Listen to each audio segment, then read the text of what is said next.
Thank you so much. And thanks to everybody at Cambridge University Press, including my editor, Maria Marsh, and all of those involved in marketing the book. I was originally supposed to participate in one of these book festivals in August, and I said, let's postpone it. Things seem a little bit hectic. I'm sure in the new year, things will be much more calm. So here we are in the beginning of January when things are much more calm around the world. And I'm happy to still be talking about Atomic Junction.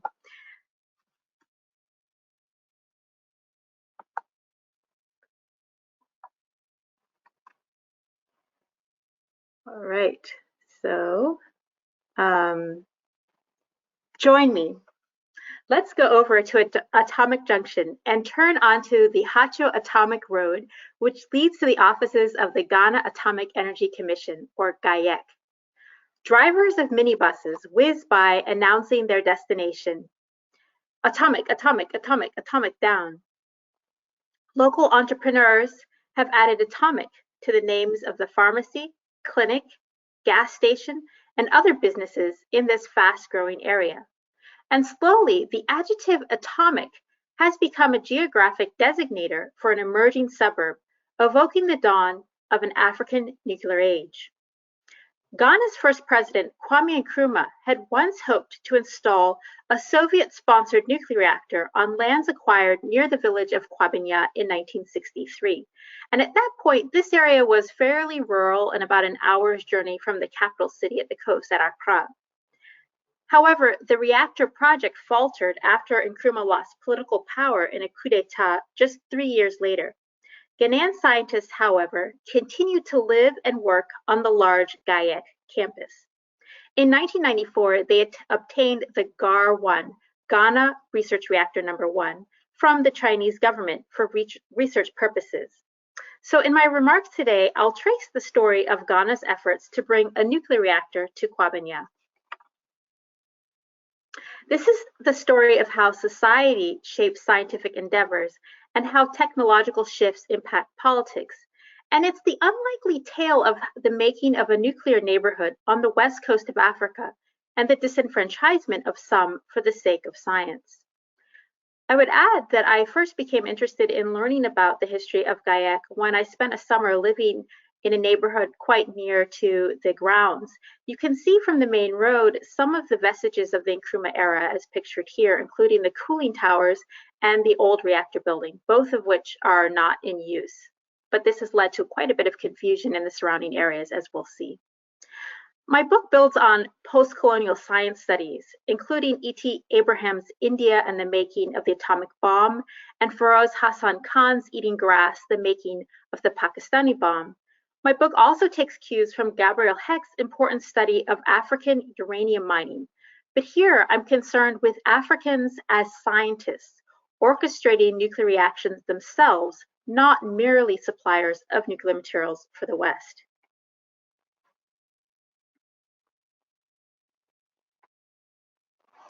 Indeed, Ghana's atomic crossroads have long led to actual high technology, not merely an Afro-fantasy.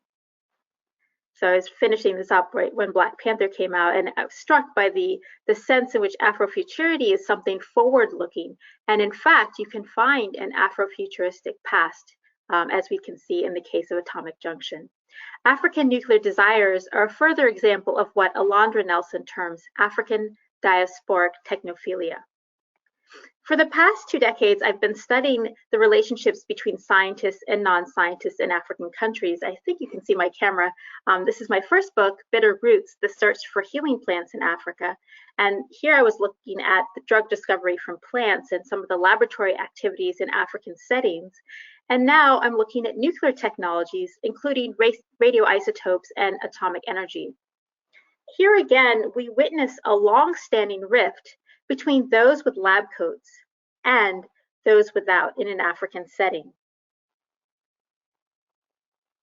This is a picture of Ghana's current reactor, right? The actual one that exists today.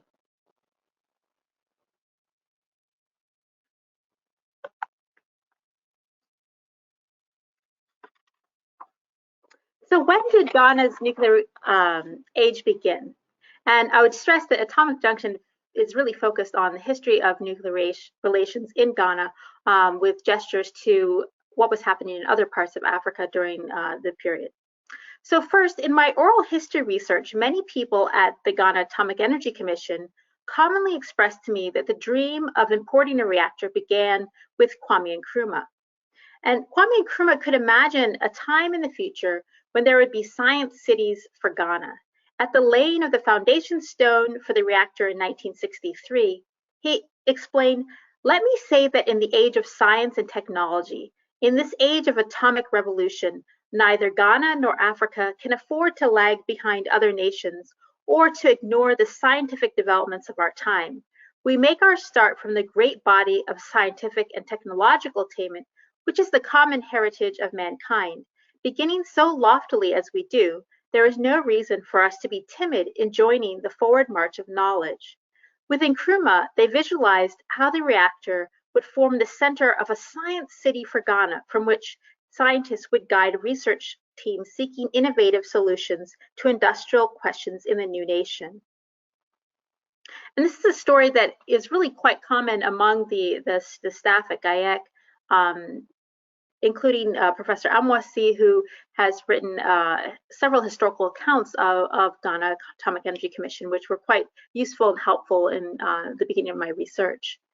However, my archival investigations indicate that the search for a reactor in Ghana actually predates independence as early as 1956, so when Ghana was still the British Gold Coast colony, right? H.E. Huntley, who was a British professor of physics at the University College of the Gold Coast, he actually expressed interest in purchasing a 100,000-pound swimming pool reactor from the British company Associated Electrical Industries, and this would be to run experiments and train young physicists in the colony. And not only was Huntley interested, he was also in competition with another physicist at the Kumasi College of Science and Technology, a little bit further north in the colony. And again, this would be a research reactor for a proposed engineering program.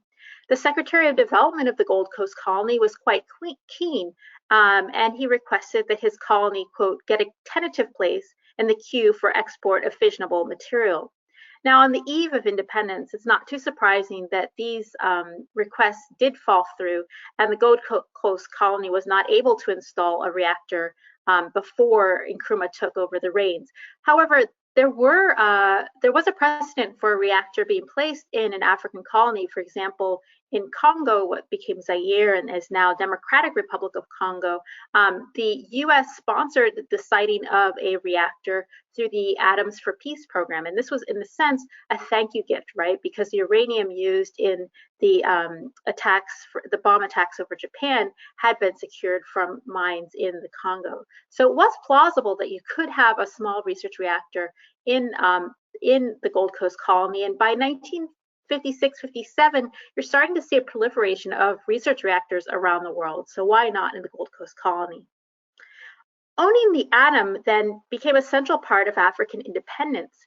African countries were no longer content to serve as vassals of colonial powers, limited with inferior training in medicine, science, and engineering. They built modern hospitals, laboratories, as the case of Ghana, hydroelectric dams, and even were poised to install nuclear reactors. Now, ostensibly, Nkrumah's interest in nuclear research was solely for peaceful purposes. And in this way, he departed from someone like Prime Minister Nehru in India, who exploited the Atoms for Peace program to get a reactor, start enriching uranium, and then eventually led to the bomb in India. However, we cannot rule out the interest of Ghanaian officials in obtaining a bomb as well. In a secret memo in early 1960, Joe Annan at the Ministry of Defense made a report of his experience visiting headquarters at the International Atomic Energy Agency. And this is a memo that I believe had been forwarded to Kwame Nkrumah. In his correspondence, he noted this ministry's interest in the subject lies in the manufacture and use of atomic weapons. It was not just these little small pieces of evidence, but also in correspondence of Chinese intelligence officers who were monitoring what was happening in the new country of Ghana. They also thought it would be unlikely that if Nkrumah had access to nuclear technology, that he would forego the possibility of creating a nuclear weapon. Nkrumah tasked Patrick Balfour, the engineer in charge of the Kwame Nkrumah University of Science and Technology, with leading a delegation to the Soviet Union to obtain a reactor. There had been the possibility that Ghana would have secured a reactor from, say, the United States, England, or even Canada, but in the climate of sort of anti-colonialism, Nkrumah really felt most comfortable working with the Soviet Union, a country with which he became increasingly close. While in Moscow, Balfour, the engineer, right, corresponded with Nkrumah through Ghana's ambassador in the Soviet Union. On February 22nd, Balfour received a message from Nkrumah to do your best to have a preliminary agreement of intent signed before coming home on both the isotope reactor and the power reactor. So this would have been a larger reactor capable of generating electricity, and something that would have been more risky in terms of the possibility of enriching uranium to create weapons. But it seems that by 1961, 62, Nkrumah had hoped to have both a research isotope reactor, right, something that you could create isotopes with for research purposes, but also one that would create electricity. By late 1961, Ghana and the USSR signed the protocol agreement to import a much smaller research reactor or low-power atomic reactor to Kwabenya. The proposed IRT-2000 would have been a 2,000 kilowatt swimming pool reactor, and it was based on a prototype reactor initially built at the Kurchatov Institute of Atomic Energy in Moscow. This was operational in November 1957 with 1,000 kilowatts of thermal power. So you can really see this independence moment is dovetailing with the rise of reactors around the world. Based on similar IRT reactors, the Ghanaian version would have required thin fuel rods composed of 10% enriched uranium-235 mixed with magnesium, and no more than 1 centimeter in diameter and 57 centimeters long. Now, Ghana does not hold uranium deposits, and it's not clear if maybe local magnesium would have been involved or exactly where the uranium would have been sourced for these rods.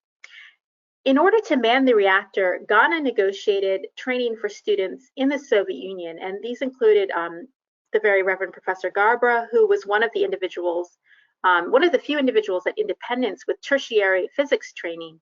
He went to Moscow as part of a government program orchestrated with Balfour. And also other scientists, including J.J. Fletcher, who traveled slightly later, wasn't part of the main pod in Moscow and rather went to Minsk. And these are individuals who are trained at a very high level in nuclear physics over the course of their lives. Some of them would get further training in the UK or the Ukraine. And really, these were the orchestrators of Ghana's nuclear program upon their return. Ghana's efforts in 1961 to install a nuclear reactor coincided with similar developments elsewhere on the continent. So Egypt was then part of the United Arab Republic, and it opened its first reactor, a 2,000 kilowatt BVR, again, a Soviet-made reactor, in February of 1961. And also that year, South Africa built a 20,000 kilowatt reactor, although it was not ready for use. It didn't, go critical until 1965. So by June 1962, Ghanaians learned in the state newspapers that there would be indeed a nuclear reactor for Ghana. And downplaying the costs to the government, the news reports described the reactor somewhat of a gift given to Ghana by the Soviet Union. Nkrumah's government hastily secured properties in the Kwabenya and Haatso environs from royal households through eminent domains. And up to today, debates rage as to whether or not families were completely compensated. In reality, the Kwame Nkrumah Nuclear Research Institute was extremely costly for the new nation. And unfortunately, neither the Soviets nor the British would give a reactor to Nkrumah outright. The financial cost of reaching nuclear status was more than the country could bear once Western powers helped to remove Nkrumah from office. It's clear from correspondence between the United Kingdom Ministry of Technology, the United Kingdom Atomic Energy Agency, the Foreign Office, the Commonwealth Relations Office, that British officials in particular were determined to shut down Ghana's nuclear reactor program once Nkrumah was out of the picture. And I think it's safe to say that, that the nuclear ambitions of this new independent country were part of what led to Nkrumah's downfall. The post-Nkrumah situation, so by 1966, right, just a few years after efforts to secure the agreement for the reactor with the Soviet Union, put Ghanaian nuclear scientists in a very challenging position, as the Soviet scientific team absconded with the blueprints for the reactor and key components. And there's a lot of lore as to whether or not the rods for the reactor were actually on a ship coming towards Ghana when the coup happened, and they had to be sent back to the Soviet Union, or if some of the equipment that did make it to Ghana and has been stored on site at GAEC for many years may have included some loose uranium. And this is part of what's fueled some of the misconceptions in the neighboring areas. Over the years, this meant that Ghanaian scientists were essentially held hostage to the Soviets, who kept increasing the cost of reinitiating contact, and to the internal bickering of nuclear powers, as Ghanaians did not know how to actually finish constructing the reactor. And so in the book, I talk about, different possibilities. Would they graft on UK components to what they had already put in place from the Soviet Union, and also some of the materials that they had brought over from the Soviet Union 10, 15 years later when they hoped to reactivate the program. They were not they were rusted. They weren't in good, stable condition as might have been hoped. In the last part of my remarks today, though, I want to turn to the world beyond the laboratory and understand how people living in Kwabenya and Haatso, the ones without lab coats, came to understand the reactor. Since GAEC never knocked down the large empty edifice constructed for the original reactor or the 3 large cooling towers, and scientists maintained residences nearby, there's long been confusion about whether or not there really was a reactor on site. GAEC arguably used this misconception that a reactor had existed since the 1960s to its advantage to limit encroachment in the face of increased interest in the property.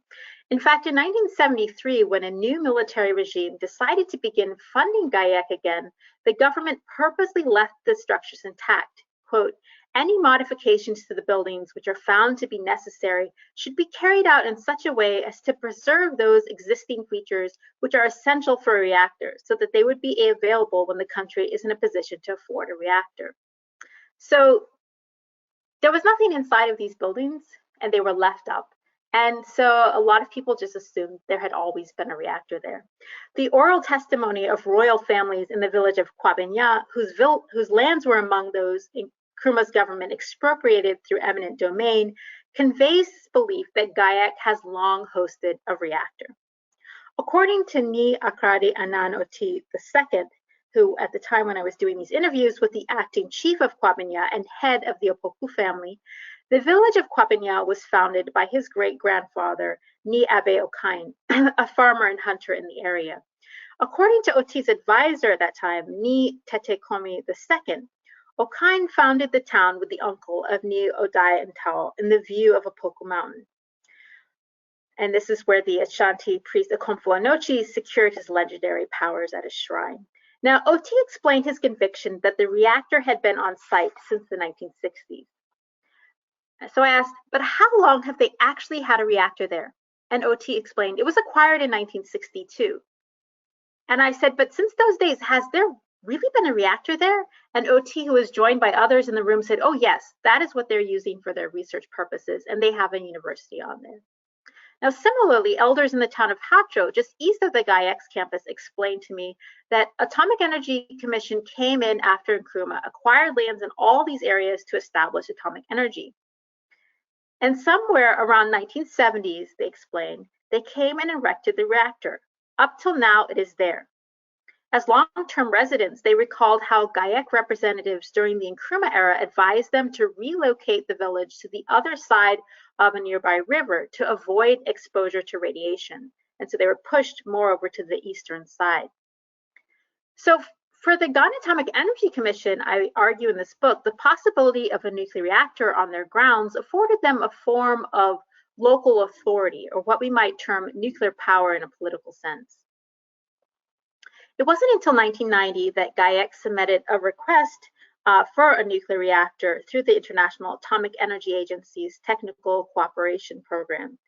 And after IAEA sanctioned the request, the Ghanaian government defrayed part of the cost, about $200,000, to build a new structure and to sink in the reactor, and accepted additional IAEA support through a $1 million grant. Now, local leaders are unfamiliar with the safety features of this new reactor, primarily because they do not understand it to be new. And so the image there on the right, where you can see staff members leaning on the actual gate around the reactor, it's in a small, low-slung room, a building, and it's really dwarfed by the empty warehouse and cooling towers built during the Nkrumah era. This is an extremely safe reactor. In fact, it's been made more safe because they've swapped out a safer form of fuel in recent years. And the perimeter of this building is sufficient to contain any sort of possible explosion or something if a reaction were to go poorly. The buffer zone is literally just the room itself. It's a small research reactor, the kind that you will see on many university campuses. I've often told my colleague Bruce Hunt that there's a similarly sized research reactor at Rice, I'm forgetting the name of the university in Oregon. But anyway, it's being managed by students, right? So this is not a really terrifying reactor, as many in the surrounding communities have been misled to think. Now, of course, given the falling cost of nuclear energy, made possible in large part by the availability of relatively inexpensive portable reactors made in China, Ghanaian officials hope to eventually construct a nuclear power plant, but this would be at a third site. They would need a larger body of water and have to be much further from a population center. And this is what we would call, a power reactor, one that would actually be able to create electricity, right? Now, during the long wait for a fission facility, the Commission sent out technicians to monitor radiation at X-ray machines around the country, and they became favored representatives from Africa at inspections of the International Atomic Energy Agency throughout the world. Now, meanwhile, the neighborhoods along the Haatso-Atomic Road expanded to breaking point, and this was building up pressure at the perimeter of the expansive grounds for the commission, which first President Kwame Nkrumah had expropriated in the 1960s. Sidewalk and roadway activity provide an important view into what Ghanaian theorist Ato Quaison has coined the African cosmopolis in his cultural excavation of the Oxford Street district in Accra. The creation of an atomic road in Ghana allows for an important twist on African street studies, given the potential for radioactive exposure in the open fields alongside it. As the city has grown, the area under the control of the Ghana Atomic Energy Commission, popularly known as Atomic Lands, has faced increasing levels of encroachment and urbanization. Now, this pressure culminated most recently in an actual explosion. At the Atomic Junction itself, several kilometers from the reactor, through a very unfortunate accident, a petrol tanker caught fire as it was offloading fuel at a station. And so that would have actually been across the street from this, this image of the Atomic Junction service station, which I used on the cover of the book.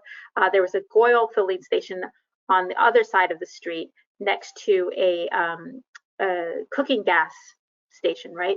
And there was a tanker at the Goyle that caught on fire. It caught the Goyle on fire, it caught the cooking gas depot on fire, and it led to this really surreal ball of fire at the Atomic Junction itself. And this is an image that became viral. Many people sent it to me that day in 2017, and there was literally rolling balls of fire in this area. at least 68 people were injured. I think 7 people actually died in the short time it took for the Atomic Fire Brigade to respond. Unfortunately, there is a robust fire brigade in this area, in part because of the stability of the Atomic Energy Commission and their investment in infrastructure such as a hospital and a fire department. This spectacular orange mushroom-shaped cloud loomed over the suburb, showing that despite occasional fears about the risk of siting a small, low-power nuclear reactor in the area, poor regulation of petrol stations was a more pressing worry for the country. This is the next day. You can see the Vice President of Ghana went to inspect what had happened, and many people came on the site, standing on the overpass. It used to be a junction of 2 roads coming together. It's now actually a flyover, but people still call it Atomic Junction. And many people came just to sort of witness and see what had happened the night before when this ball of fire hung in the sky at Atomic Junction. Of course, this had nothing to do with the reactor, right? But some people had thought that something really miraculously horrible had happened with the reactor. So in conclusion, Atomic Junction is an African dream story where scientists have managed the risks and benefits of nuclear power in an ever-changing, chaotic post-colonial city. In visiting the Atomic Junction area, I had always been struck by how an African nuclear future had been simmering for decades with limited international attention, and I wanted to start a more robust conversation about the benefits and disadvantages of siting nuclear technology in African settings. So in my talk today, I wanted to take you back to a time when Ghana thought it could easily have a power reactor too. As Nkrumah famously would say, no country has a monopoly of ability. He was very much invested in what I've termed scientific equity, this sense that all people of the world could be stakeholders in scientific achievement and work. It was a time when Ghana's first leader, Kwame Nkrumah, thought that wrapping Soviet leader Khrushchev in a toga of richly woven kente cloth might make Ghana and the USSR brothers and equals on the world stage. He sought access for Ghanaians to all things scientific, including nuclear energy, and this bold vision added to increasing Western discomfort with his plans. In Kwabenya, an emerging form of African nuclear power allowed physicists to usurp land from traditional leaders and neighboring communities. And in subsequent years, the expense and complexity of the nuclear enterprise defied national scientific autonomy. Securing a nuclear age for Africa demanded dependence on external support for training and equipment and supervision within international regulatory authorities like the International Atomic Energy Agency. And given the high costs, representatives of different countries, for instance, Soviet experts or British consultants, had the power to bar or clear Ghana's access to nuclear physics and associated equipment. These moments of gatekeeping shaped Ghana's access to nuclear goods. Further, not all in Ghana's nuclear neighborhood benefited from the proximity of a reactor. The goal of science for all was only a partial reality in the years after independence. So I'll close there, and I'm happy to answer any questions. Thanks to all my friends, families, colleagues, and new colleagues that I hope to interact with perhaps on Twitter after this for any thoughts and comments you might have.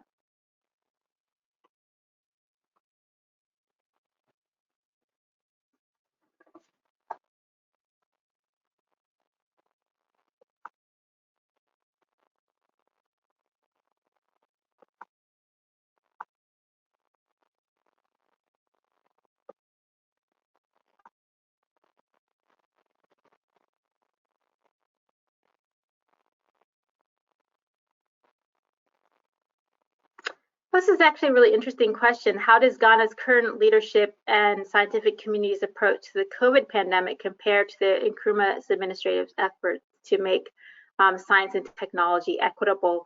Obviously, I haven't been in Accra or Ghana since the start of the pandemic. My parents were there actually that week, sort of March 12th, 13th, as borders around the world were closing. But I have followed it quite closely and work with a research partner in Ghana and have family there. I think we're actually have been looking at it a lot today on the cusp of possibly a surge of the novel coronavirus in Ghana. Unfortunately, many African countries have been heralded as able to control the outbreak much better than, surprisingly, places like the UK or the United States.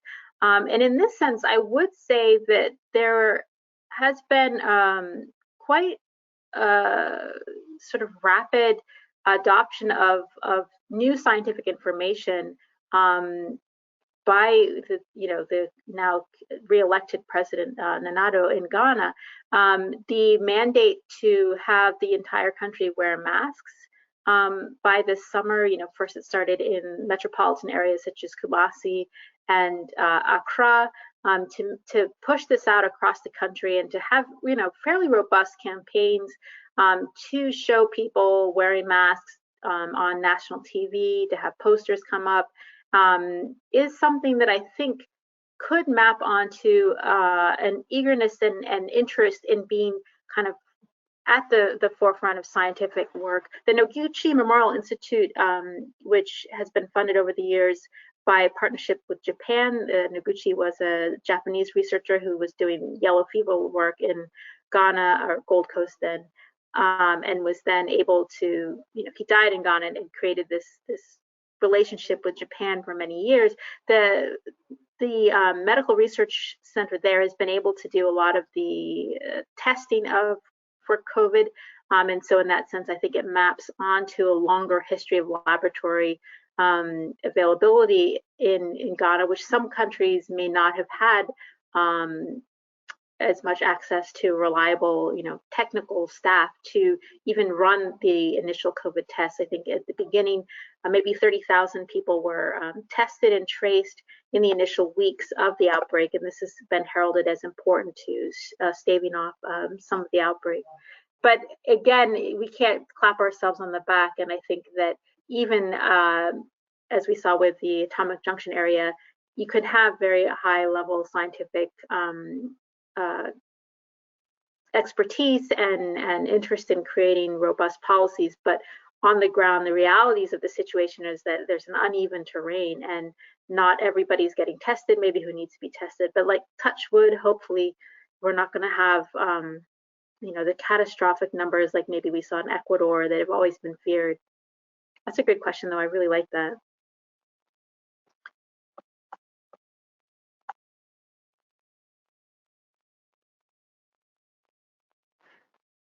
In terms of what's currently going on at GAEC, the book overall, maybe I can share my screen. Let's see, let's go back to the PowerPoint. The book overall looks at the history of the Ghana Atomic Energy Commission from the Nkrumah period up until basically around 2016 or so, when I was finishing up the book. Maybe, I don't know, it's all a blur now, 2018, 2019, up to the point where we have swapping out of the fuel rods at GAEC. I have kept in touch with scientists there over the years. I think I first did my interviews there in 2006. I can't tell you the day-to-day operations of what's happening at GAEC, and that's not my intent. As a historian, I'm mostly curious to document, how scientists there understood the making of the reactor program. One of the most interesting aspects of what's happened over the years is this creation of the Ghana School for Nuclear and Allied Sciences. Many of the leading Ghanaian scientists, such as J.J. Fletcher, for example, who I showed in one of the slides, when they retired, they went to teach the next generation of sort of nuclear scientists in Ghana, radiation protection experts. And there is actually, on the opposite side of the road from GAEC, there is this large campus for the school. And this has also been a place where they've set out a separate regulatory body for GAEC. And it's really important in terms of IAEA regulations to get access to a larger power reactor. A country has to have a separate regulatory authority. The regulatory authority, interestingly enough, was constructed in what used to be sort of, I think, part of the student hostel housing at the School of Nuclear and Allied Sciences. So this is an area where you might find staff eating kenke and hanging out and sort of open toilets. And now they put in computers and turn this into the Ghana's Nuclear Regulatory Authority. It's interesting to sort of see the evolution and history of this over time. In terms of access to a power reactor, a lot of people have asked me if I'm pro nuclear power or opposed to it.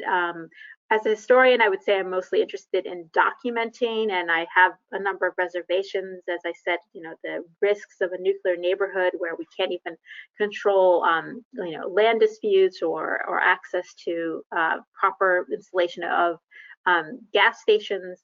So I wonder how safe it would be. I definitely thought after the Fukushima disasters, right, in Japan, when you had the tsunami and the reactor meltdown, like if I'd spent some time living in Japan as a child and always seen it as a technologically sophisticated country, if Japan couldn't cope with reactors, if Germany was divesting from their reactor program, should Ghana really be going ahead? But as far as I know, there's still hope to continue with the construction of a power reactor, and memorandums of agreements have been signed.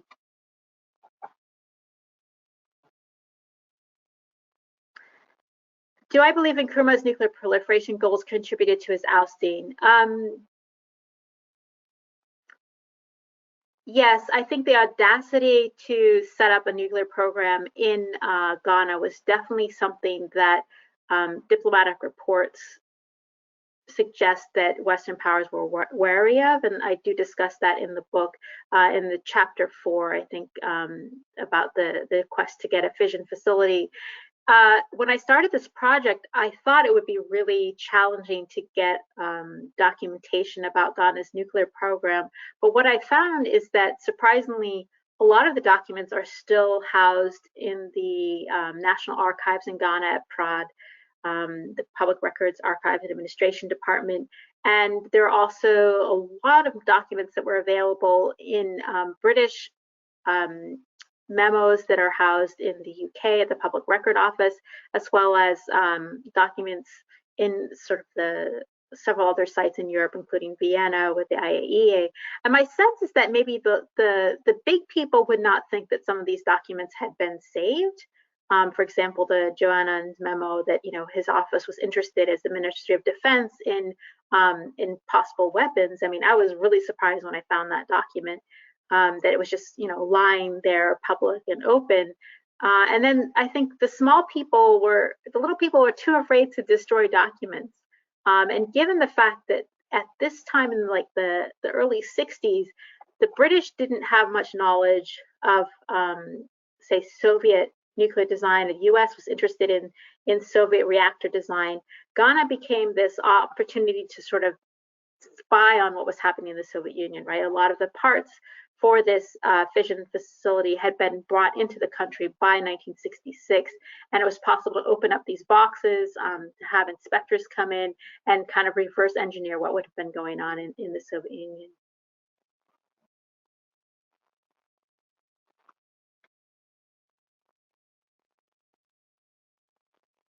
Yes, so one interesting aspect of doing research in Ghana studies is that we have a very civil and amiable group of people around the world who are interested in Ghanaian history in particular. And so I have to say that my colleague Stefan at UCSD has been working on the history of the hydroelectric project, the Kosomo Dam. And a lot of the work that was done on the Volta Dam project has been of interest to me, particularly the question of resiting families so that the area could be flooded. There's quite a bit of infrastructure that was put in place, right, to rehouse people into new areas, the environmental devastation that happened, the change in the ecosystem, and the scholarly research on that is really quite robust and definitely impacted my interest in thinking about atomic lands and the disenfranchisement of people. I think that the land aspect for both of these is similar. The fact that you need a certain amount of territory to put through these large national goals, and you have to kind of propagandize them a bit. The ambition to develop the hydroelectric dam, I don't talk about as much in the book, but one thing that is interesting was that Nkrumah worked with American partners on that, right? But then he worked with Soviet partners on the dam. And there was a reference that I found in the archives where I believe it was an American diplomat who said, how can Nkrumah have it both ways? How can he be working with both the United States and the Soviet Union on this reactor project and also the dam project? It's a sense that you have to pick a side, and I think that sort of difficulty of putting Nkrumah into a box and saying he was just pro-Soviets and he would not even work with Americans, that frustrated Western observers at that time. The hydroelectric project obviously was successful and has been really critical to supplying electricity in Ghana and the sub-region. I mean, a larger question I talk about just at the end of the book on Atomic Junction is just this question of, do African countries need nuclear power? You can imagine the graph that's possible with these large memorandums of understanding and contracts that we're seeing in places like Tanzania, as well as Ghana and Nigeria, the sense that, large reactors will be bringing a lot of money and are expensive to import, and middlemen will be able to make money off of it, whether or not the reactor comes to pass. And I think that unfortunately is something that you're going to see in African countries, like whether people need the electricity or not, and it can be supplied through other sources. There is this lure of having kind of this what was, for Nkrumah, a vanity project.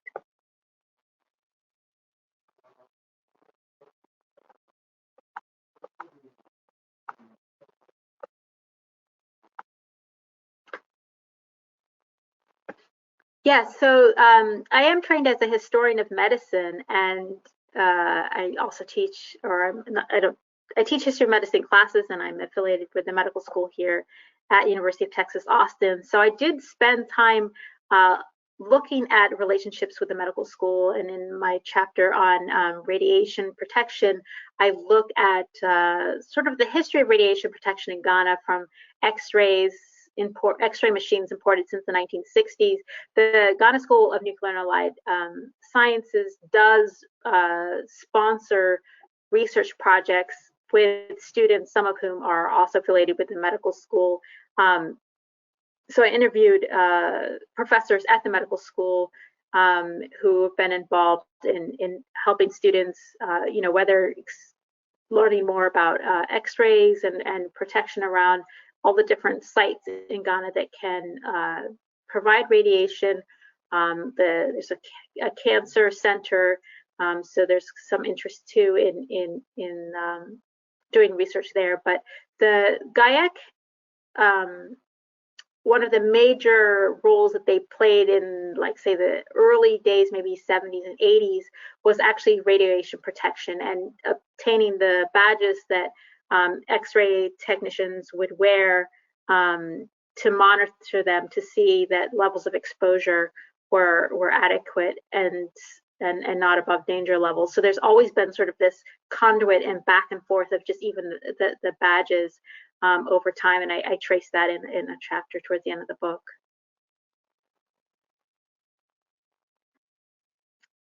I guess the Amwasi, who's the kind of historian and one of the more significant people involved in nuclear medicine, is a person who inspired a lot of my research and a lot of the questions in that chapter. Where do you think Ghana would be today if the nuclear goals were realized? One of the most powerful interviews that we did, and I say we because I did most of these interviews with Aram Amaglo, who's a filmmaker,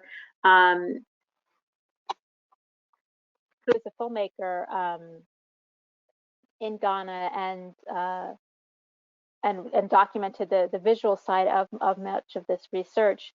One of the most powerful interviews we did was with Victoria Appiah, who had been trained to look at agricultural uses of radiation, and particularly an irradiation facility that would have been used to um, kill any insects that might be found in things like maize or corn or yams at harvest time, right? So they could be stored and maybe exported or even just preserved in the country. And this was the early 80s, I believe, that she was training to do this, and she actually traveled to Holland for a couple years for a training program and had really high hopes. This is something the irradiation projects have been going on since the 70s. There's so many newspaper articles about ways this could help Ghana, and it could help with the agricultural sector. And I do wonder, considering that in the early 1980s there were near famine conditions in Ghana,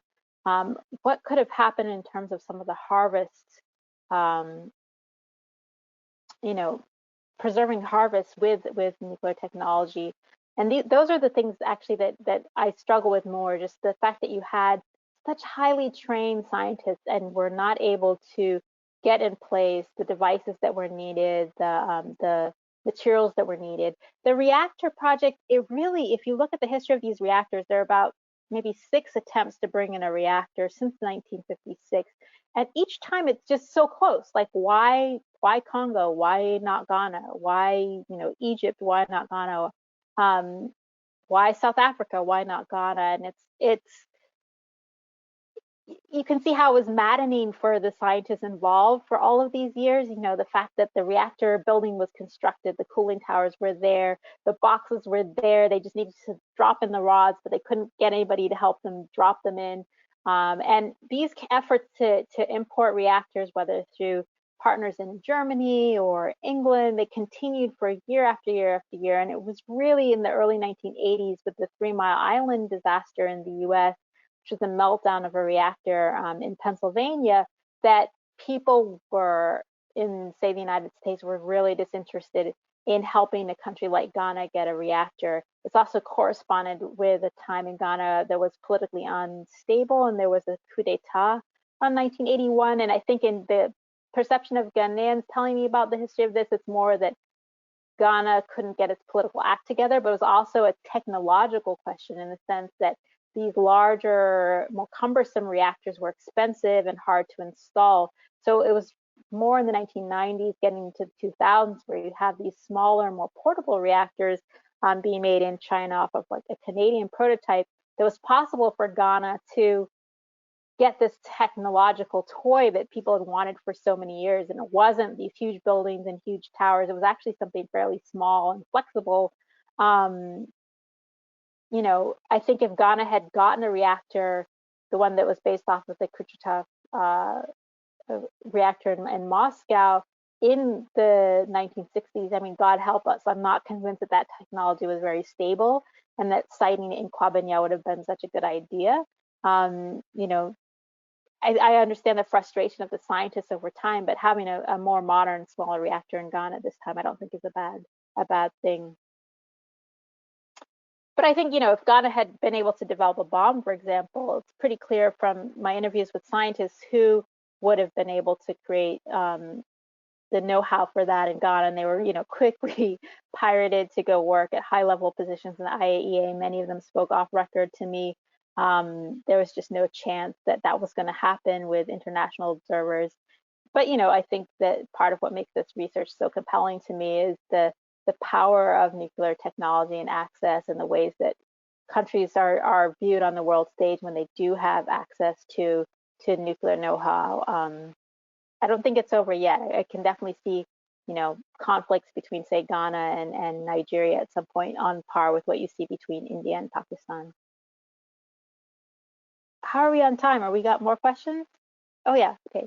Hi, I was wondering what the status of the plant is now. Can you speak on the role China is playing in its current status? In the end of the book, I have a picture. It's actually from a calendar that shows the successful core conversion. So this was 2018. I don't know if you can see this.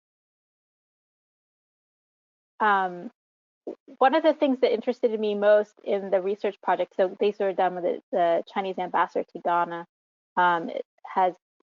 was participating sort of a high-level interaction between Ghana and China.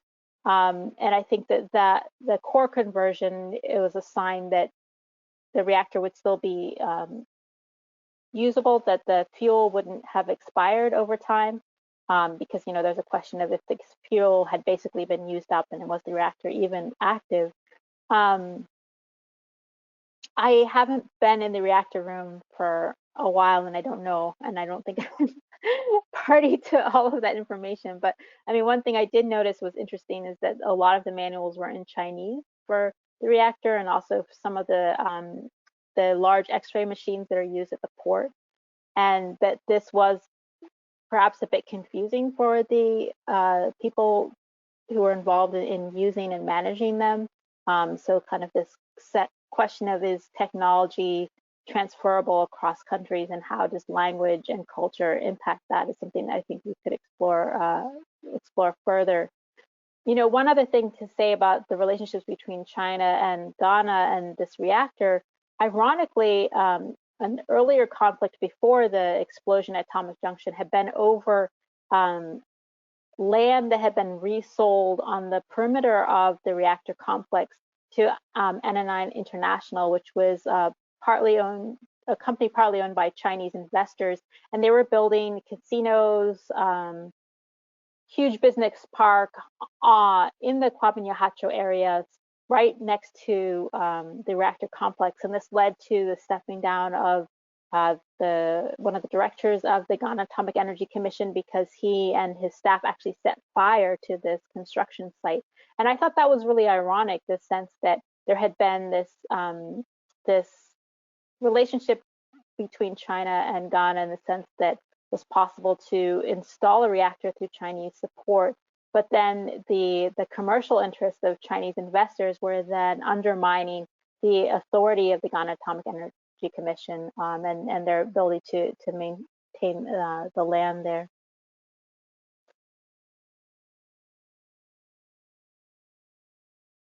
Okay, what am I working on currently and next?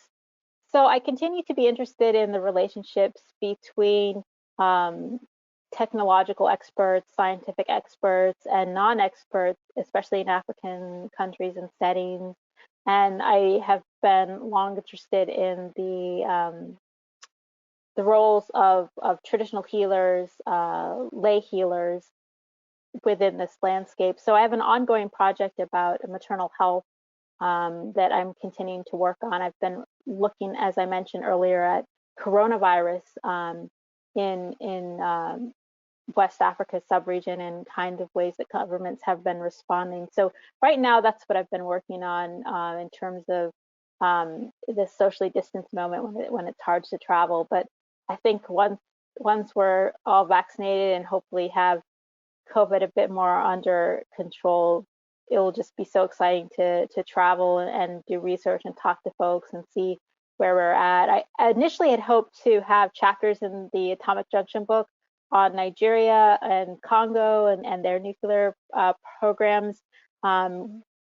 Wisely, at some point, I was advised to cut it short and just focus mostly on the Ghana story for now. So maybe someday it would be awesome to continue and follow up with that. And I'm really excited to learn what graduate students are doing. So many really great projects going on right now. Aussie Cooper, for example, at Penn, has been working a lot at the history of nuclear technology and in African settings. So I'm just, at this point, I think probably passing the baton on to other scholars to learn more about how African scientists have hoped to make nuclear power a reality. Thanks.